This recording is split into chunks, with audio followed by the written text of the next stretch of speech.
Thank you. Good afternoon. This is Dr. Ron Larson, the Senior Medical Director for Optum Idaho. I'd like to welcome you to today's presentation, Virtual Introduction to Optum Idaho's Intensive Outpatient Program, sometimes called IOP, and its Provider Readiness Assessment. As you're aware, Optum Idaho is working in collaboration with the Idaho Department of Health and Welfare to further enhance the Idaho Behavioral Health Plan continuum of care.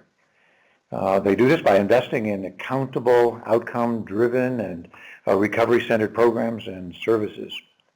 We're excited today to continue this effort by talking about the implementation of IOP as a new service for adults and youth with behavioral health and substance-related needs. Today's web-based event will inform you about IOP, Intensive Outpatient Programs, also introduce you to the Readiness Assessment Tool, and explain the credentialing process to become an IOP program provider in Idaho. Completing the Readiness Assessment Tool is a required element for becoming a provider of an Optum Idaho IOP program. The Readiness Assessment Tool is designed then to assist your organization and you and Optum in determining your current resources, capabilities, needs, and information related to the development and implementation of an IOP program. Today, I'll be joined in this presentation by Eric Gelman from the Alterum Institute and Tara Kreidel from Optum Idaho. And I'll actually ask them to introduce themselves as part of their presentations. So to begin, it's really important to talk about defining what Optum Idaho IOP is. Then my part will be to talk about the goals and admission to an IOP program before I turn the presentation over to Eric. So first, in defining an IOP program, it's important to talk about goals and admission to the program, as well as structure, group psychotherapy, support systems, creating an assessment and a treatment plan, and developing individual agency programming, as well as authorizations for being a provider. So let's start with then the goals. One of the main things to talk about here is that the IOP goals are to provide a structured series of scheduled sessions. You'll notice there's 4 good S's there to remember. Structured, scheduled series of sessions of active behavioral health treatment that obviously can decrease moderate behavioral health signs and symptoms, increase member functioning, and also member integration into community life. The goal here is to assist members with gaining knowledge and skills to prevent reoccurrence of symptoms, to go from a moderate level of behavioral health and substance-related symptoms and to regain stability and then monitor and maintain that stability. So these are the goals. It is important to recognize that with IOP, unlike other outpatient services, you need to be admitted to an Idaho IOP program. So an admission is a word that we use. It's not the same as being admitted to the hospital because this is clearly an outpatient service, but an admission is important to recognize there's a beginning, a middle, and an end of IOP treatment. So who can be admitted? Well, obviously members diagnosed with mental health, substance-related, or co-occurring disorders. But our level of care guidelines indicate that where members are experiencing moderate behavioral health or substance-related signs and symptoms that resulted in significant personal distress and or significant psychosocial and environmental issues. This is important to remember because this is actually our level of care guidelines, and that's our guiding issue. But as with all outpatient programming here in Idaho, it's medical necessity that drives helping members get where they want to go. Also, the admission is where clinical assessment indicates a need for intensive outpatient treatment, where the frequent clinical observation and interactions would be helpful or even necessary to help someone with moderate symptoms, and clinical interactions can facilitate transition back into the community away from and finishing up transition back to the community from IOP. I think it's worth repeating, though, that you see, you don't have to be really acutely ill in order to participate in IOP, but must demonstrate moderate behavioral health or substance-related signs and symptoms. So next, then, I'd like to turn the presentation over to Eric, who will outline the structure and other aspects of IOP programming. Thank you, Dr. Larson. This is Eric Gelman. I am the Director of Population Health Strategies at Altarum Institute. Altarum is a not-for-profit research and consulting organization that is actually headquartered in Ann Arbor, Michigan. For the past 30 years, we have helped the federal government, states, and providers design, implement, and evaluate behavioral health treatment and recovery services. So at this point, we'd like to provide you with some information about the structure that Optum is expecting regarding its IOP program. We realize that many of you have already begun providing IOP services for other clients, but we wanted to make sure that everyone understands how Optum is defining this service level for their providers. So intensive outpatient treatment is a formal level of care that began to really take hold in the mid-1990s, and it is recognized by the American Society of Addiction Medicine, or ASAM, as one of the 5 main levels of care. For those of you who are not familiar with ASAM's 5 levels of care, the first level of care is medically managed inpatient or detox services, which is the most intensive level, followed by residential treatment, and then comes IOP services. So it falls right in the middle as far as levels of intensity. The 4th level of care is outpatient, and then finally it's early intervention services. IOP typically consists of a minimum of 9 hours of structured treatment per week, usually delivered in 3-hour blocks. For adults, we're expecting that they receive between 9 and 19 hours per week of services. And for adolescents, we're looking at between 6 and 19 hours per week. These hours consist of a variety of services that are provided to individuals and include the 3 different types of services listed on the slide: group, individual, and family psychotherapy, psychiatric evaluation and medication management, and psychoeducational services. Unlike some other treatment modalities, IOP programs primarily utilize groups to provide services. There are a couple of reasons for the heavy reliance on group. They do provide opportunities for the development of communication and socialization skills for members. They introduce structure and discipline into members' lives, and then they also provide a venue for the transmission of new information and guidance in practicing new behaviors that we would like members to adopt. Please note that this isn't just about providing groups to meet the requirements of the service level. It's really about providing services that address the needs of members to improve their psychological and social functioning, self-esteem, and coping abilities, as outlined by CARF in their standards.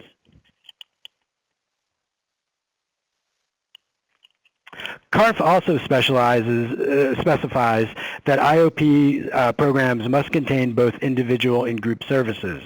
There are a couple of different types of groups that we'd expect to see provided, including interpersonal process groups, support groups, psychoeducational groups, and skills development groups.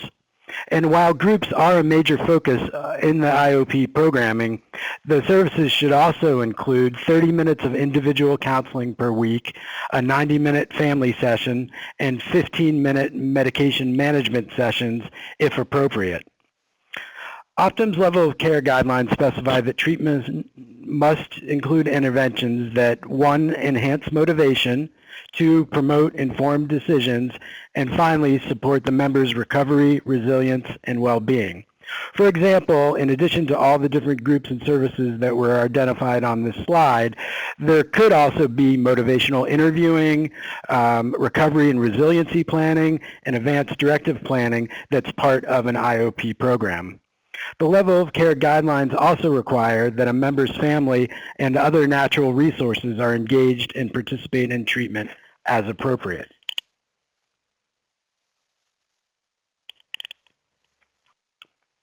And while we're talking a lot about IOP being comprised of group and individual services, an effective program will also include a wider array of support services. These services include medical or toxology services, emergency services that are available 24 hours a day, 7 days a week. Individuals may have a need for other specific services that can be provided on-site at the IOP program or through referrals to another provider. If services are going to be provided through a referral, we recommend that a formal MOU be put in place to make sure that all the expectations are clearly outlined and identified.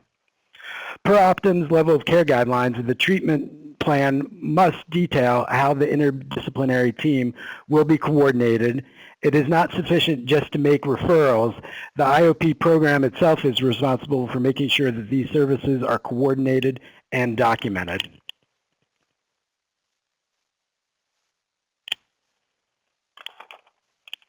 We also wanted to provide you with some additional information about Optum's expectations regarding assessments and treatment plans.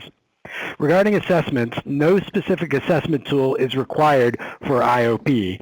However, an initial risk assessment is required, which must be ongoing while the member stays within the program. There also needs to be a physical exam conducted in the first week that the member is enrolled.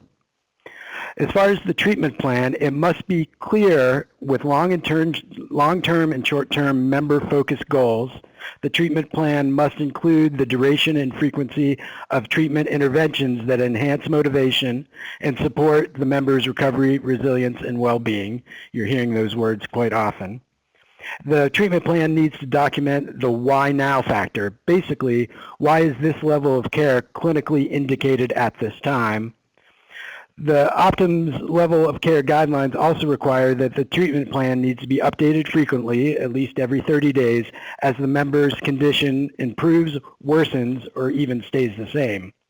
Clinicians should easily be able to document these changes because there will be plenty of face-to-face interaction with the members several times a week. Also, discharge planning is part of the intake process, and a specific discharge plan must be developed with the member when this level of care is no longer appropriate for that member. Please remember that progress notes must document individualized treatment and be member-centered. So to summarize what we've covered so far, Optum's IOP program requires that the member participate at a minimum of 3 days per week. Adults require a minimum of 9 hours per week, and adolescents require a minimum of 6 hours per week. And at the bottom of this slide are the 6 core services that are required to be considered an IOP program. At this point, I'd like to turn it back over to Dr. Larson, who will provide an example about how a typical week could incorporate all these different services. Dr. Larson? Thank you, Eric. So what you see on the screen now is a made-up model of a sample IOP schedule.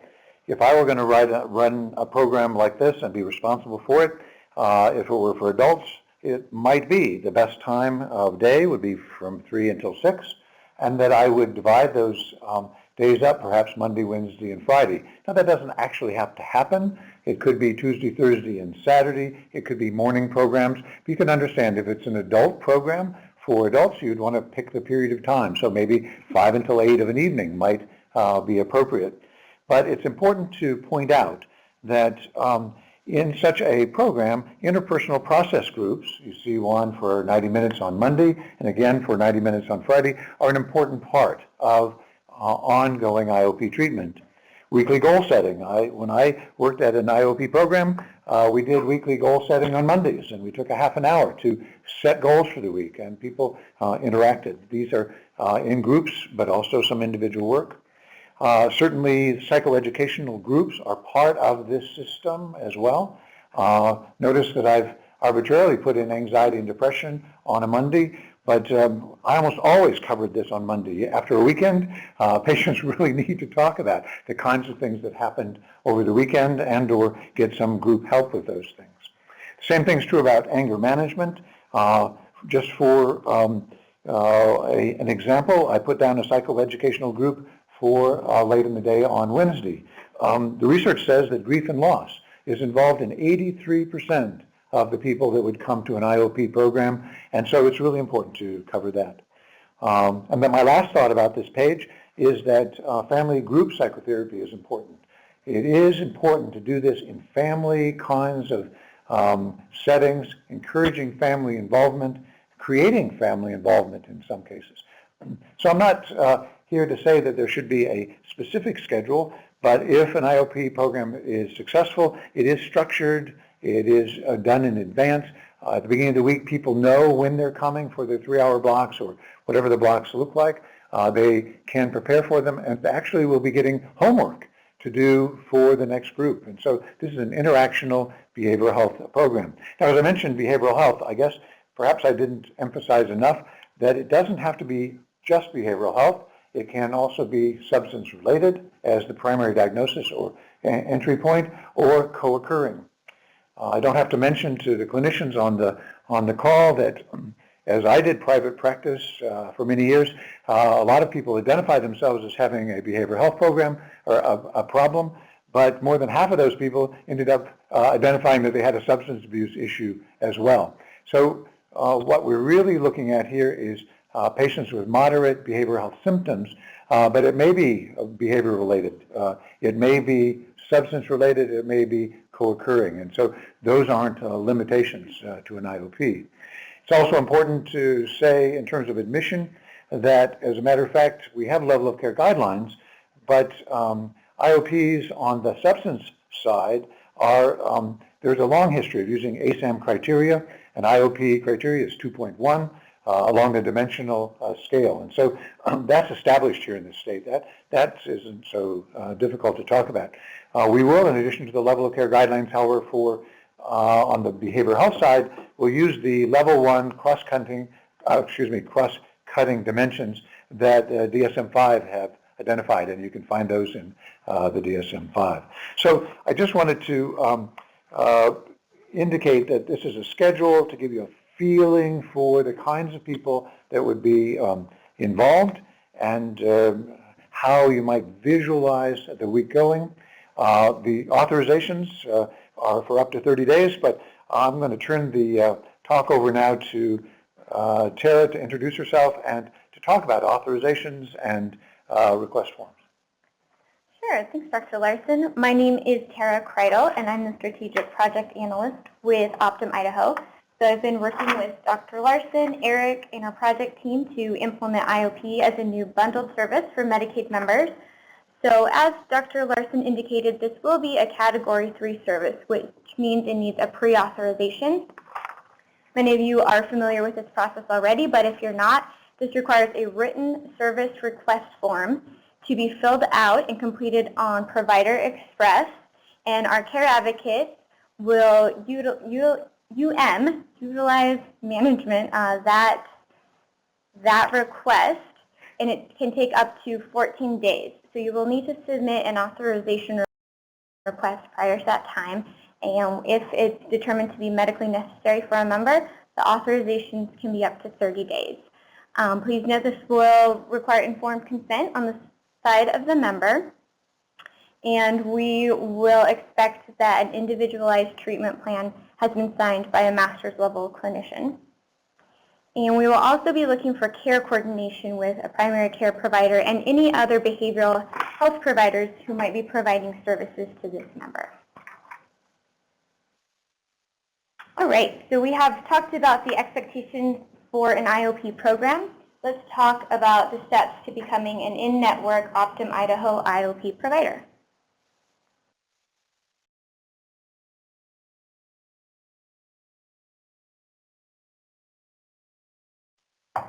IOP is being implemented in phases and will build over time to ensure the service is efficient and effective for our members.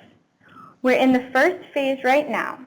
Phase 2 will take place this fall with new providers coming into the network starting in Q4 of 2017. In 2018 and beyond, qualified providers will be able to join the network as their programs are ready, according to the model outlined by Dr. Larson and Eric. This is phase 3 of the IOP implementation. Let's talk a bit more about phase 1, where we are at right now. We are opening the readiness assessment tool today through March 29th. It will be open for 2 weeks, and Eric will talk more about this tool in a moment, but the purpose is to identify strengths and opportunities in your IOP program. Once the readiness assessment closes, Altarum Institute will analyze the responses and will provide each participating provider with a gap analysis regarding their IOP program.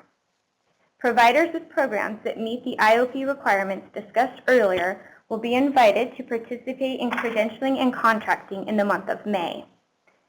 Contracted providers will be able to provide and be reimbursed for IOP in June and beyond as the contracting process is finalized. So a bit more about credentialing and contracting.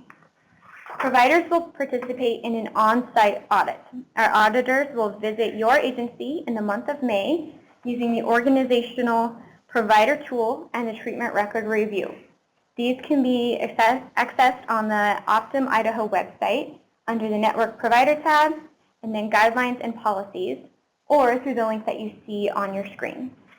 If you are CARF or JCO accredited, you will not be required to participate in the on-site audit. Providers who pass the audit with an 85% on both tools will move to contracting with the network team.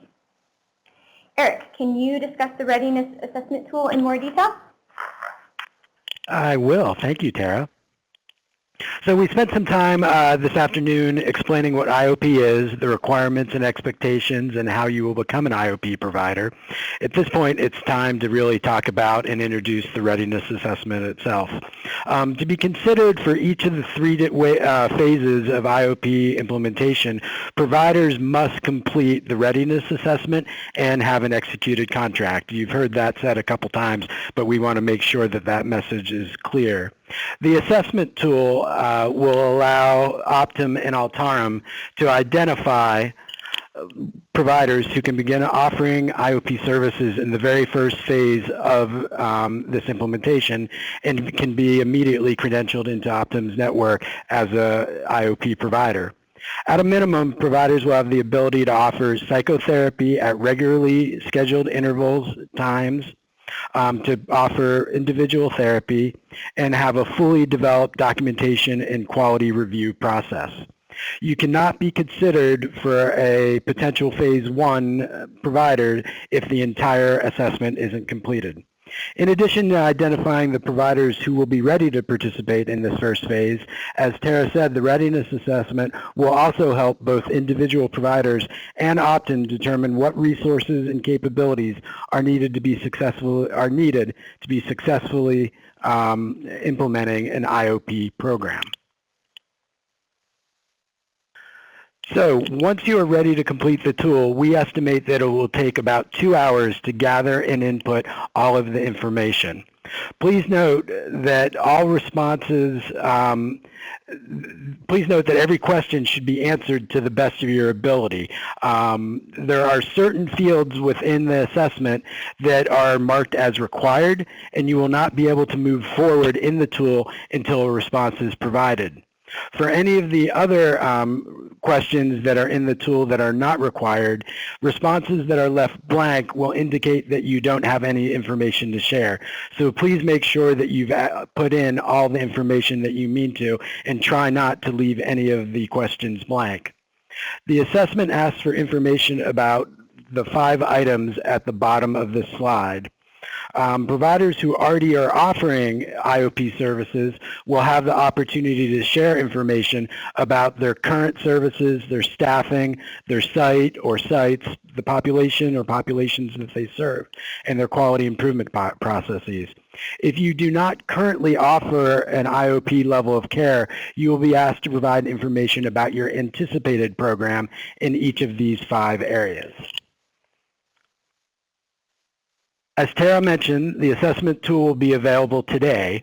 There are two different ways that you will be able to access this assessment tool. For those of you who are on the phone and viewing the presentation right now, you registered through the system for this event, and you will receive an email with a unique link to the assessment. However, if there are other providers who were not able to participate today, we will be able to get you access to the survey by using the link that is on this slide. The tool uses a secure transmission link to send your responses to us here at Altarum so that you know the responses will be kept on a HIPAA-compliant server, and no one but Altarum and the Optum staff will have access to this information. We do not envision, so you know, that a single person will be able to complete the entire assessment on their own.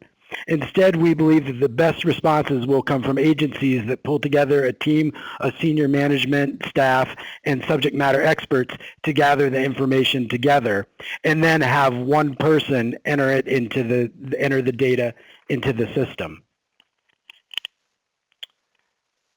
So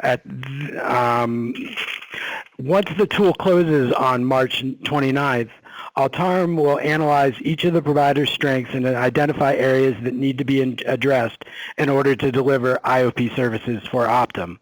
We will then recommend providers who appear to be the most ready to begin offering this level of care in June of this year as part of the first phase. We will also identify potential providers who could be ready to begin offering services in the second phase of the implementation, which is the fourth quarter of 2017, after further developing their program design and potentially receiving some additional support. Altarum will also, as Tara mentioned, provide individualized feedback to each provider who completes the assessment so you know what we view as your strengths and areas for improvement. Tara will now share the next steps in the readiness assessment process, and then we will move ahead to see if we have any questions. Tara? Yeah, thanks, Eric. Before moving on to next steps, Dr. Larson has some additional clarification that he would like to explain before I move on. Thank you, Tara. As I'm sitting here listening to this presentation as a clinician, I'm thinking, gosh, does this pay money? And is it important to know that in terms of running a program? And so I'd like to address that up front, and we can talk more. But there are rates established from national standards. In fact, Tara, I think you have them in front of you. You want to comment about that? Yeah, we have two codes for IOP. H0015 will have a reimbursement rate of $120.14, and S9480 with a reimbursement of $151.34 per session, per bundled session. So these are bundled sessions, or I think Eric used the word about block of treatment. So if I were a substance abuse or substance-related problem and I'm in an IOP and I'm being successful, then the code for the 9480 for me would be $151 anticipated for that block for that day. And to go back and reiterate that this assessment initially is an appropriate admission would be for someone that could be approved for up to 30 days. So think about that in terms of a clinical outcome, which would be that the 30 days would be 12 of those 3-hour sessions for me as an individual. So a person could contemplate that, and we can answer more questions about that later.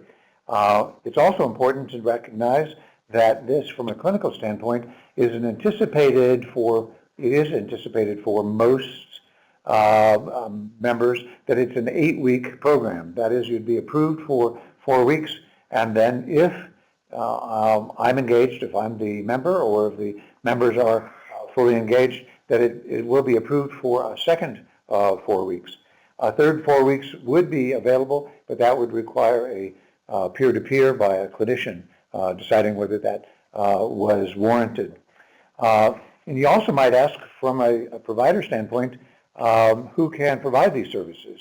Well, obviously the physical exam needs to be done, an appropriate person to do a comprehensive evaluation and write a treatment plan. but all of the services would be continued under a supervisory protocol. So there are times when it wouldn't have to be a licensed professional providing the services, but someone that is, for instance, if we're talking about anger management for an hour, someone that's appropriate to carry on that group, has experience in that, still under the supervisory protocol. So sorry for introducing some of those ideas, but as a clinician, those are the things that come to my mind. So I'll turn this back to Tara to talk about next steps.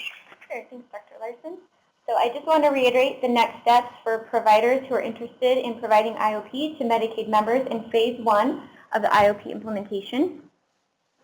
As mentioned, the readiness assessment tool is now open for the next 2 weeks. It will close March 29th. All interested providers need to complete and submit this tool. Alterum will then analyze the responses. Those programs who have the required IOP elements, according to the model outlined by Dr. Larson and Eric, will move to credentialing and contracting, which will start in May. And you will receive a link to the readiness assessment tool via email, and it's also available on the Optum Idaho website. Well, I think we've covered a lot of ground today. Obviously, there may be more questions.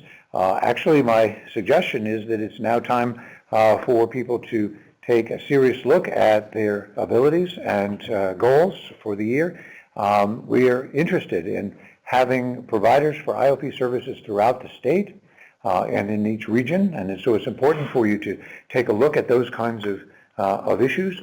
Certainly you get the idea from what we've talked about that not every agency should perhaps provide IOP services, but groups or networks of providers might find it very attractive to put their resources together to provide IOP.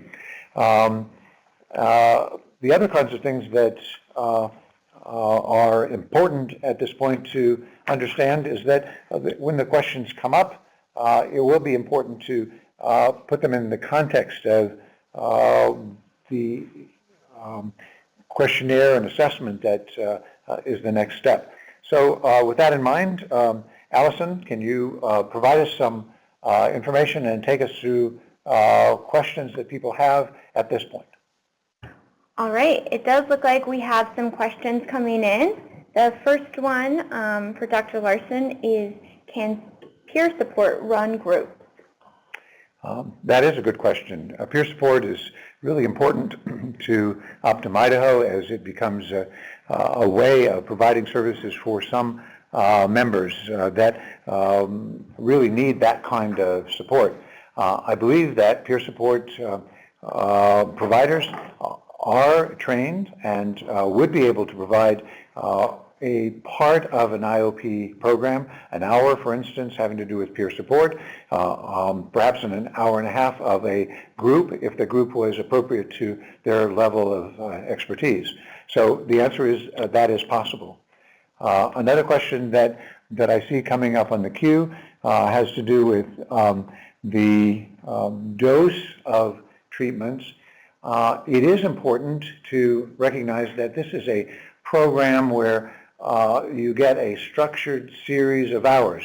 So 3 is the most common that we've seen in the United States, 3 hours 3 times a week. Can it be longer than that? Yes. So a person could have a 4-hour block. But for teenagers, we, on a national basis, almost never provide more than 2 hours worth of a block at a time because their attention span and their needs fit that better. There is a minimum, however, that it has to be provided, these blocks 3 times a week, and that there has to be a minimum of 9 hours for adults and 6 hours for children. Yeah, we have another question. What if the client cannot get a physical in the first week, Dr. Larson? Right. The difficulty with IOP is one of safety. Some of these members will have been in the hospital and will be stepping down, perhaps. Other members may have been in the emergency room on Friday night and are recognized to have a moderate kind of psychiatric or substance-related issue and not bad enough to be admitted. And so in both of those cases, physical examinations may actually have been provided, that is in the emergency room or in the hospital.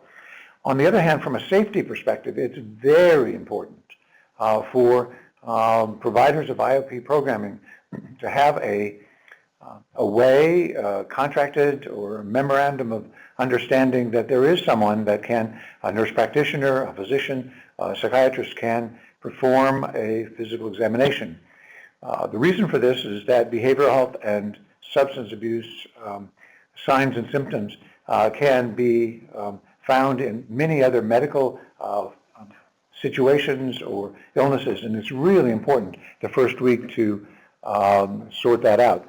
So though we can't say you must actually have it the first week, certainly if we're doing a review the second week to see if the patient's engaged and there is no physical exam and the patient's not coming, all of those things will be concerning, having to do with safety. So this comes under the safety, and while we're talking about it, the same thing about a risk assessment. It would be really important to provide a risk assessment for each member, each week actually, and documenting that risk assessment. Because these are members that are at higher risk. We're certainly not thinking that these are patients that are ready for hospitalization, but that risk assessment is very important. All right. Can you clarify the bundled service? So what is included in that, and is the hours related to it? Right. So if that's the case, why not go back, if you would, to the slide of the picture.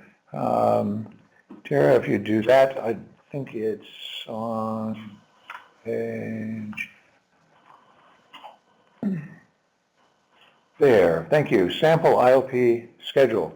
So when we talk about a bundle, there on this page would be 3 bundles. That is, bundled services would be 3 hours provided in sequence. Oftentimes there's a 15-minute break. You don't get credit for the 15 minutes, so it's 3 hours of provided services. But so on this Monday, a bundle would be, as shown here, in an interpersonal process group for an hour and a half, weekly goal setting, and the third hour I've mentioned as a possibility, anxiety and depression. So that would be a bundle. Now, obviously, if the patient or the majority of the patients have substance-related issues, these bundles would look different, but they would be at a minimum of these 3 hours for an adult. There would be another, you see another bundle on Wednesday and another bundle on Friday. So if it was for a patient that had a primary diagnosis of substance-related issues, this would be 3 bundles, and the amount of money for those codes would amount to, as you do the math quickly, about $450. So these are significant amounts of money. We also need to talk a little bit about groups. You need to have 3 people in a group in order to call it a group. And so not everyone will have 3 people, and so you need to, as you do your assessment for being an IOP provider, try to think about volumes and how that happens. Whenever I did group therapy, I didn't like more than 9 people at a time in a group. And the reason for that is it's hard for me to stay in contact with each of the people and maintain a semblance of a clinically viable approach. So group therapy, 3 to 9 people, but each one of those would have a bundled code, and you see 3 of those bundles being suggested here. Next question, would you typically bill for 3 hours of group and then do an individual session afterwards, or would that be included in the IOP program? It can be handled either way. So different agencies may choose to do it differently. That is, that depending on the volume, it is possible to do obviously a 3-hour bundle like the one that you see here on a Monday, and that the person then comes in an hour before that for an individual psychotherapy session, and that would be billed separate from the bundle. I do encourage that if you're in IOP and you're getting evidence-based psychotherapy, that you should continue with that evidence-based psychotherapy on a weekly basis during the 8 weeks of IOP. The same thing could be true for other kinds of things, medication management, for instance. If your medicines are working for you, then maybe once a month there would be a billing, obviously, for medication management. I believe instead of standards like every 3 months for medication, if somebody has moderate symptoms, it would be totally appropriate for medication management once a month while you're in IOP to make sure that there's a coordination of care. And while I'm on that subject, I think everyone online is getting the idea that what IOP does then is it actually is a very effective way of coordinating care, getting the primary care provider, a medication prescriber, an individual therapist, someone from the family, all together on the same tact, if I can say that, on the same song sheet, to provide a dose of services over 8 weeks that really can make a difference in someone's life. Thank you. Next question, are these services anticipated to be instead of current services like CBRS or case management, or in addition to these services? Right. The important thing and the guiding principle here is that IOP is a higher level of service than typical outpatient services. So it's important to note, and it's always been the case, that you cannot bill for or provide duplicative services. As you see in that those bundled services, some of those are really psychoeducational. They are skills building. So it would not be appropriate to continue CBRS during the 8 weeks or 12 weeks of IOP. The logic there is that they would be duplicative, and I don't want to say that that's fraud, but somebody's going to look and say, wait a minute, you're getting these services as part of IOP. CBRS thus would be a concern. On the other hand, individual psychotherapy can be part of the program or can be added to the program. It's also possible, obviously, that there would be a coordination of services. So you would continue your case management and individual psychotherapy with one agency, but you might have a regional agency that's providing IOP, and there needs to be a coordination of those services as well. All right, next question.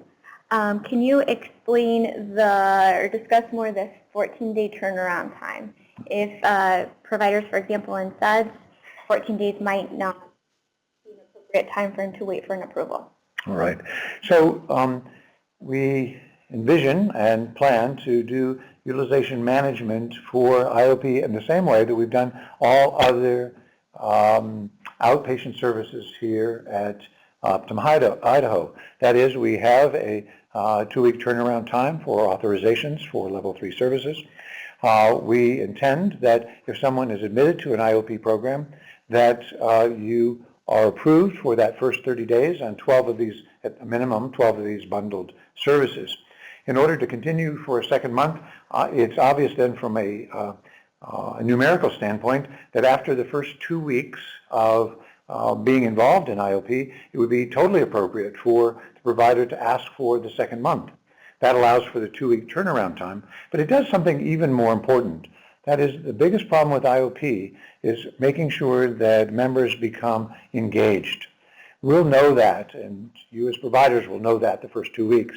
If patients are not coming to these block sessions, if they're not participating, if they're not doing the homework, if their families are refusing to become involved, if the coordinated care is not being handled, we'll know that in the first 2 weeks. So as it turns out, to ask for a second month of this level 3 service is totally appropriate at the end of 2 weeks. A person then over the 3rd and 4th week knows for sure that they're approved for a 5th through 8th week. And as I mentioned, the same process can happen again during the second month, but would require a clinical review by a provider such as myself for a 3rd month.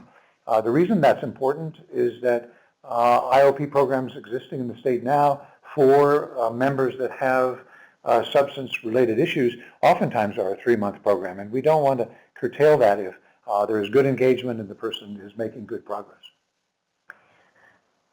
All right, if somebody has had a medical examination in the past couple months before engaging in IOP, is that accepted, or does another physical need to take place?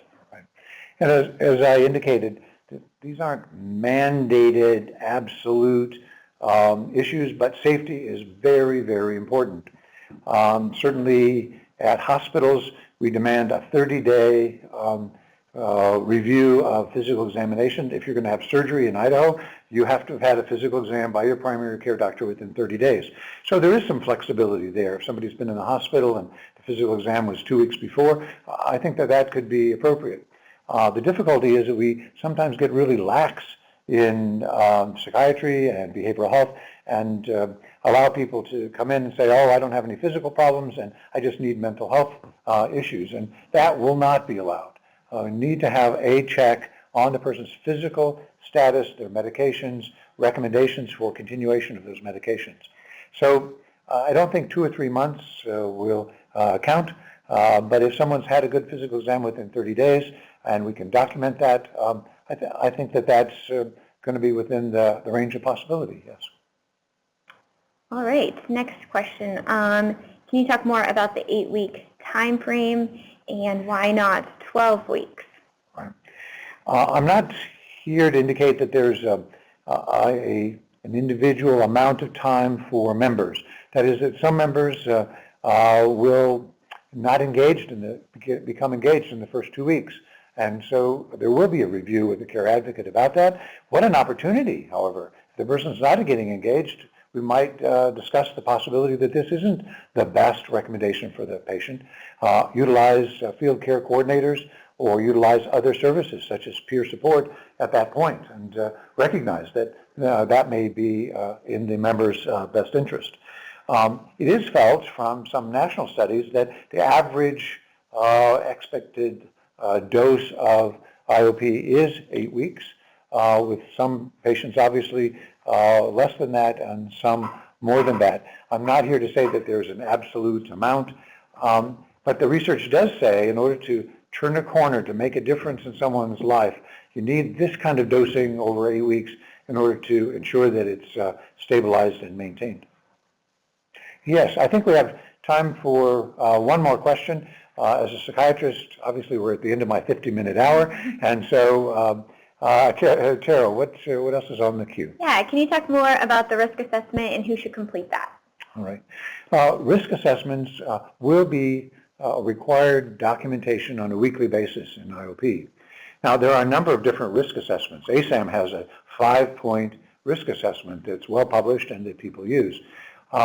Actually, this needs to be done in the usual way, so I'm not asking for someone to become certified as a risk assessor, but the way we do risk assessments now is adequate. It's the fact that they're actually done, that they're actually documented, and that each agency or the IOP program has a style to understand what a risk assessment is, what they need to document, and not just to do the risk assessment, but to react to the answers. So if things are changing over a number of weeks for good or not so good, it's really important that that risk assessment track that progress. Well, thank you for all the questions. Now, as it turns out, this system allows us to keep track of any other questions that we haven't gotten to. With Eric's help, we'll see what we can do to answer these questions and the rest of your questions over the next month. It will be important, though, to have other questions. So what can people do, Tara, to get their questions answered? Yeah, if you have more questions, please contact the Optum provider line. The number is there, 1-855-202-0983. And if the representative on the phone can't answer your specific question, they have been instructed to get that to Dr. Larson and myself, and we'll get an answer out to you, and we'll also work to address that with the greater network so everyone is in the loop on the information. It's clear, Tara, that our goal here is to provide IOP services throughout the state. There is a phased program, as you could kind of read between the lines. That is, we're not anticipating that everyone that's interested in providing IOP will be in the position of starting in June when the codes will be available. There are programs, however, that are already providing IOP services with the model that we're talking about here today. And so we're fully anticipating that they will be credentialed. So it's really important to ask your questions. Our job, we feel, here is to make everyone that wants to do an IOP program and do it according to this model, to make them successful. So even if there is this gap analysis that Eric talked about, and it shows that there's some work that needs to be done, being a provider that does mostly groups for IOP could be one of those things that needs to be educated around. As we've indicated, that there would be in the fourth quarter of 2017 education, and though that hasn't been worked out exactly, we'd like to be able to provide the education to bring everyone up to the scale and the ability to provide IOP in their area. With that then, I think we've covered what we intended to today. Eric or Terry, anything else that you wanted to add to finish this off? No, I'd just like to thank everyone for their time today as we went through this, and I'm sure that there are additional questions, and please take advantage of the provider line that Tara highlighted there to try to get the answers to those questions. Thank you, everyone.